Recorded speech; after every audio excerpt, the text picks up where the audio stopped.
ओम नमः शिवाय, ओम नमः शिवाय, ओम नमः शिवाय, ओम नमः शिवाय, ओम सदा साम शिवाय नमः, ओम सदा साम शिवाय नमः, ओम श्री गणेशाय नमः, ओम श्री गणेशाय नमः।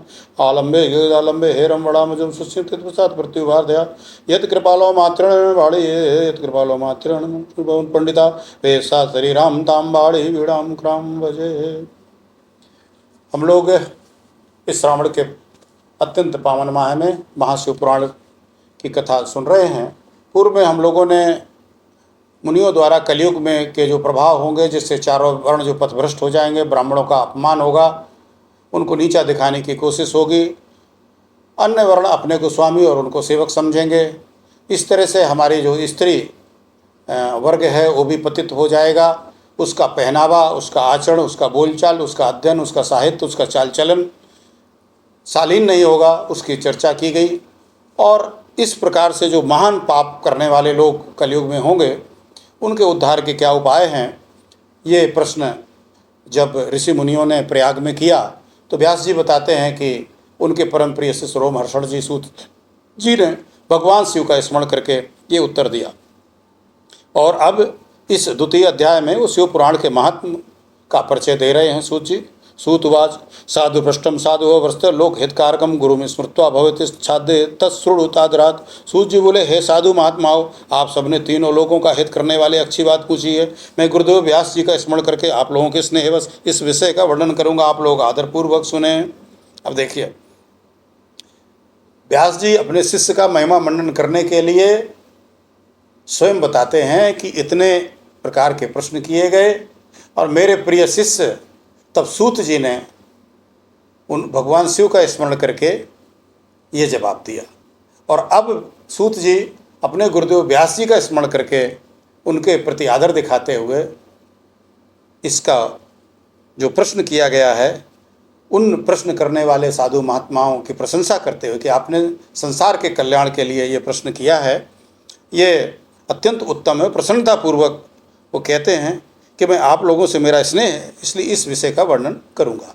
और अब वो वर्णन कर रहे हैं इस विषय का। वेदांत सार सर्वस्वम पुराणम च उत्तमम सर्वगोगोद्धारकम परत्र परमार्थम। सबसे उत्तम जो शिव पुराण है वो वेदांत का सार सर्वस्व है तथा वक्ता और श्रोता का समस्त पाप राशियों का उद्धार करने वाला है। यानी जो इस पुराण का वक्ता होगा और जो श्रोता होगा, सभी के पापों का नाश करेगा। ये उत्तम यश का वर्णन है इस पुराण में। हे ब्राह्मणों, धर्म अर्थ काम और मोक्ष इन चारों पुरुषार्थों को देने वाला यह पुराण सदा ही अपने प्रभाव से विस्तार को प्राप्त हो रहा है। यानी इस पुराण की वृद्धि लगातार हो रही है। अब आप कहेंगे पुराण की वृद्धि कैसे हो रही है? जब इसका महात्म्य जुड़ता जाता है। जैसा पूर्व में प्रारंभ में 3 कथाएं यहाँ पर दी गई हैं, हालांकि वो कथाएं वास्तविक हैं या प्रक्षिप्त हैं जिस तरह हो, लेकिन जब चूंकि इसका परिणाम, अगर ये परिणाम नहीं होता तो आज भी लोग शिव महापुराण क्यों सुन रहे हैं? तो जब इसमें उनके अनुभव और ये चीज़ें विवरण जुड़ जाते हैं तो इसका विस्तार होता है, उसका वर्णन कर रहे हैं। तो वो बता रहे हैं कि घोर से घोर पाप हो जाने पर पाप के फल के भोग की संभावना नहीं रहती यदि कोई इस महाशिव पुराण का श्रवण कर ले। कलियुग के महान उत्पादक तभी तक निर्भय होकर विचरेंगे जब तक यहाँ जगत के शिव पुराण का उदय नहीं होगा। या बस शिव पुराणम ही नो दिश्यते जगत ये हो। सभी शास्त्र परस्पर तभी तक विवाद करेंगे जब तक शिव पुराण का, यानी शास्त्रों का जो आपस में मतभेद है उसको भी समाप्त करने वाला है। इसलिए वो कह रहे हैं कि हे महान व्यक्तियों के लिए अभी तक शिव का स्वरूप दुर्बोध रहेगा जब तक इस जगत में शिव पुराण का उदय नहीं होगा। यानी भगवान शिव को भी हम बिना इस शिव पुराण से समझे हुए उनको नहीं जान सकते हैं। यमदूत भी तभी तक निर्भय होकर पृथ्वी पर घूमेंगे जब तक शिव पुराण का उदय नहीं होगा। सभी पुराण पृथ्वी पर गर्जन तभी तक करेंगे जब तक शिव पुराण का जगत में उदय नहीं होगा। यानी जो शिव पुराण है, तावत सर्व पुराणानि प्रगजन्ति महीतले यावत शिव पुराणम ही नो दृश्यते जगत्यो। जब तक संसार में ये पुराण नहीं आता तब तक अन्य पुराणों का महात्म्य होगा। इस तरह से बता रहे हैं कि सभी क्षेत्र भी तभी तक विवाद करेंगे जब ये पुराण नहीं होगा। सभी पीठ भी तभी तक विवाद करेंगे जब तक ये पुराण नहीं होगा। सभी दान भी तभी तक विवाद करेंगे जब तक ये शिव पुराण का उदय नहीं होगा। सभी देवगण, सिद्धांत, विप्र, श्रेष्ठ, मुनिगण आदि तभी तक आपस में विवाद आदि करेंगे जब तक कि इस शिव पुराण को नहीं सुनेंगे। एतस्यु पुराणम ही श्लोकम श्लोकार्ध में होचा या पठेत भक्ति संयुक्ता सा पापा मुचते छड़ात। जो भक्त पूर्वक इस शिव पुराण का एक श्लोक या आधा श्लोक भी पढ़ता है वह उसी क्षण पाप से छुटकारा पा जाता है। अब इससे बड़ा आश्चर्य हो सकता है कि साहब ऐसे कैसे हो सकता है, हमने बड़े पाप किए। और शिव पुराण का आधा श्लोक भी यदि हमने पढ़ लिया तो हमारा कल्याण हो जाएगा। पढ़ लेने से मात्र से नहीं है, पढ़ करके उसको जीवन में धारण करने की आवश्यकता है। इसलिए इसमें जितनी बातें कही गई हैं उन बातों का यानी एक वाक्य भी अगर हमारे अंदर आ जाता है और हम उसको जीवन में धारण कर लेते हैं, व्यवहार में धारण कर लेते हैं, तो निश्चित रूप से ये कल्याणकारी होगा। इसी तरह से जो व्यक्ति साधारण पद की प्राप्ति की इच्छा से, यानी ये कह रहे हैं कि किसी भी प्रकार के कामना से भी यदि शिव पुराण कोई पढ़ेगा या स्वयं लिखकर शिव भक्तों को दान करेगा। स्वयं लिखकर क्यों? क्योंकि मैं बता रहा हूँ जब ये रचना है तब तक बहुत छापा खाना इस तरह की चीज़ें नहीं चली थी, इसलिए हाथ से लिख करके शिव पुराण दान करने की बात थी। अब तो गीता प्रेस की कृपा से बहुत ही कम मूल्य में शिव पुराण प्राप्त होने लगे हैं, इसलिए इसका दान करने वाले को भी महान पुण्य की प्राप्ति होगी। बता रहे हैं कि जो चतुर्दशी तिथि के दिन उपवास करके इस शिव पुराण का शिव भक्तों के समाज में पाठ करता है वो श्रेष्ठ पुरुष है, यानी दिन विशेष को भी, और गायत्री पुरुष चरण का फल उसे प्राप्त होता है। यानी 24 लक्ष गायत्री जाप का जो फल प्राप्त होता है वो चतुर्दशी के दिन इस शिव पुराण का पाठ करने से और श्रवण करने से उसका फल प्राप्त होता है। इसी प्रकार से कुरुक्षेत्र में जो सूर्य ग्रहण के समय स्नान करने से पुण्य प्राप्त होता है, इस पुराण को पढ़ने से प्राप्त होता है। जो व्यक्ति शिव पुराण का दिन रात गान करता है, इंद्र आदि देवगण उसकी आज्ञा की प्रतीक्षा करते हैं। यानी जो दिन रात इस शिव पुराण की कथाओं में, इसके महात्म्य में, इसकी चर्चा में संलग्न रहता है, उसके लिए देवता भी उसके आगे हिटे हैं। इसी प्रकार से जो भली बात पूर्वक रुद्र संहिता का पाठ करता है, समाहिता पठे दस्तु तत्र श्री रुद्र संहिता सा ब्रह्मग्नो विभूत आत्मा त्रिपुरो दिनैर्भवति, वो ब्रह्मघाती भी हो तो भी 3 दिनों में पवित्र हो जाता है। ताम रुद्र संहिताम यस्तु भैरव प्रतिमांति के त्रिपठेत प्रत्यम मौनो सा कामान कलान लभेत, जो भैरव की मूर्ति के पास मौन धारण कर श्री रुद्र संहिता का प्रतिदिन 3 बार पाठ करता है वो सभी कामनाओं को प्राप्त करता है। यानी सांसारिक कामनाएं हों या पारलौकिक, ये इसी प्रकार से यदि वट वृक्ष के नीचे बैठ करके, बिल्व वृक्ष के परिक्रमा करके इस कैलाश संहिता का पाठ करें। यहाँ तक कह रहे हैं कि मैं इसका जो भी वर्णन करूँगा वो वर्णन करना में मैं असमर्थ हूँ। इसके महात्म को तो स्वयं मेरे गुरुदेव भगवान व्यास ही जानते हैं। शिवालय में पढ़ने पर इसका और भी अधिक लाभ होगा। और पाठ करते समय, श्राद्ध के समय यदि ब्राह्मणों को भोजन कराते हैं तो उसके सभी पितर शंभु के परम, यानी पितरों को भी तारने की इसमें क्षमता है। यानी जो श्रद्धापूर्वक व्यक्ति इसको पढ़ेंगे और चतुर्दशी के दिन निराहार होकर के बेल के वृक्ष के नीचे इसका पाठ करेंगे, वो साक्षात शिव होकर देवों से पूजित होंगे। और ब्राह्मणों को भोजन कराने से उनके पितर भी जो हैं वो सब के सब इसको कल्याण को प्राप्त होंगे।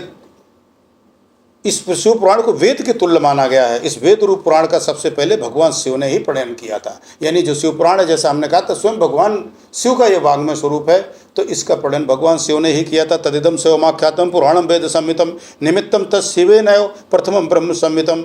विद्वेश्वर संहिता, रुद्र संहिता, विनायक संहिता, उमा संहिता, मातृ संहिता, 11 रुद्र संहिता, कैलाश संहिता, शतरुद्र संहिता, कोटि रुद्र संहिता, सहस्त्र कोटि रुद्र संहिता, वायवी संहिता तथा धर्म संहिता। इस प्रकार इस पुराण के 12 वेद हैं जिनको हम क्रमशः सुनेंगे। इस समय हम लोग विद्वेश्वर संहिता को सुन रहे हैं, तो ये सारे भेद अभी आगे आकर के सुनने को मिलेंगे।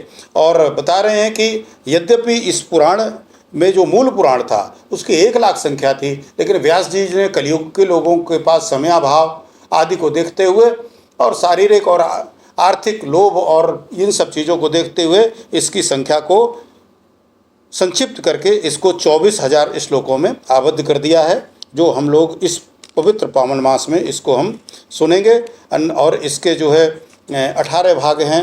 वेद जैसी इसकी जो है महत्ता बताई जा रही है। तो 7 संहिताओं से समन्वित इस संपूर्ण शिव पुराण को जो आद्योपांत आदरपूर्वक पढ़ता है वो सीधे जीवन मुक्त हो जाता है। एतत् शिव पुराणम ही सप्त संहितम मादरात परिपूर्णम पठेदस्तु सा जीवन मुक्त उच्यते। वेद, स्मृति, पुराण, इतिहास तथा सैकड़ों आगम इस शिव पुराण की अल्प कला के समान भी नहीं है। यानी जितने भी ग्रंथ हैं, जितना भी वाङ्मय हैं, जैसा बताया गया कि जितने भी तीर्थ हैं, सब के सब जब तक इस शिव पुराण को नहीं पढ़ा है तब तक उनका अस्तित्व है। इसके पढ़ने के बाद किसी की कोई आवश्यकता महसूस नहीं होती है, क्योंकि ये जो निर्मल शिव पुराण है भगवान शिव के द्वारा ही प्रतिपादित है। शैवम पुराण ममलम शिव कीर्तितम तद व्यासेन शिव प्रणवेन सा संग्रहीतम संक्षेपता सकल जीव गुणोपकारकम तापत्रयग्निमतुल्यम शिवदम सताम ही। ये समस्त जीव समुदाय के लिए उपकारक है, त्रिविध तापों का नाशक है। दैहिक दैविक भौतिक जो हमारे ताप होते हैं वो सारे के सारे तुलना रहित सत्पुरुषों को कल्याण प्रदान करने वाला है। विकित धर्म एवं प्रगीतो वेदांत विज्ञान में यहाँ प्रधाना अमत सारान बुद्धिर्वेद्वस्तु सत्कृतल मंत्रोग त्रिवर्ग युक्तम। इसमें वेदांत विज्ञान में प्रधान तथा निष्कपट धर्म का प्रतिपादन किया गया है। यानी इसमें जो बातें बताई गई हैं वो किसी के प्रति द्वेष भाव रख करके निष्कपट बातें हैं, जो हैं सबके कल्याण के लिए हैं। यह पुराण ईर्ष्या रहित अंतःकरण वाले विद्वानों के लिए जानने की वस्तु है। इसमें श्रेष्ठ मंत्र समूहों का संकलन और यह धर्म अर्थ तथा काम से समन्वित है, अर्थात इस त्रिवर्ग की प्राप्ति के साधन का भी इसमें वर्णन है। मनुष्य का जो पुरुषार्थ चतुष्ट है धर्म अर्थ काम मोक्ष, तो इसमें धर्म अर्थ और काम ये तीनों चीज़ें प्राप्ति का इसमें उल्लेख है। और अंत में तो शिवलोक प्राप्त होना है तो मोक्ष की आवश्यकता नहीं। भगवान शिव के सन्निधि में रहने का जो आनंद है वो मोक्ष में क्या आनंद होगा। हालांकि इसमें जीवन मरण से रहित होने के भी पुण्य की बात कही गई है। शैवम पुराण तिलकम खलु सत पुराणम वेदांत वेत विलसत पर वस्तु गीतम यो वे पठेच सुणयात परमादरेण शंभु प्रिया साही लभेत परमाम गतिम वे। ये उत्तम शिव पुराण समस्त पुराणों में श्रेष्ठ है। वेद वेदांत में वेद रूप से विलसित परम वस्तु परमात्मा का इसमें गान किया गया है। जो बड़े आदर से पढ़ता और सुनता है वह भगवान शिव का प्रिय होकर परम गति को प्राप्त करता है। इति शिव महापुराणे प्रथमायाम विद्वेश्वर संहितायाम मुनि प्रश्नोत्तर वर्णनम नाम द्वितीय अध्याय। इस प्रकार श्री शिव महापुराण के अंतर्गत प्रथम विद्वेश्वर संहिता में मुनि प्रश्नोत्तर वर्णन नामक दूसरा अध्याय पूर्ण हुआ। प्रथम अध्याय का कल हम लोगों ने श्रवण किया था। आज ये जो विद्वेश्वर संहिता है इसका दूसरा अध्याय भी पूर्ण हुआ। कल हम लोग पुनः इसके तृतीय अध्याय में प्रवेश करेंगे, जिसमें साधन साध्य आदि का विचार होगा।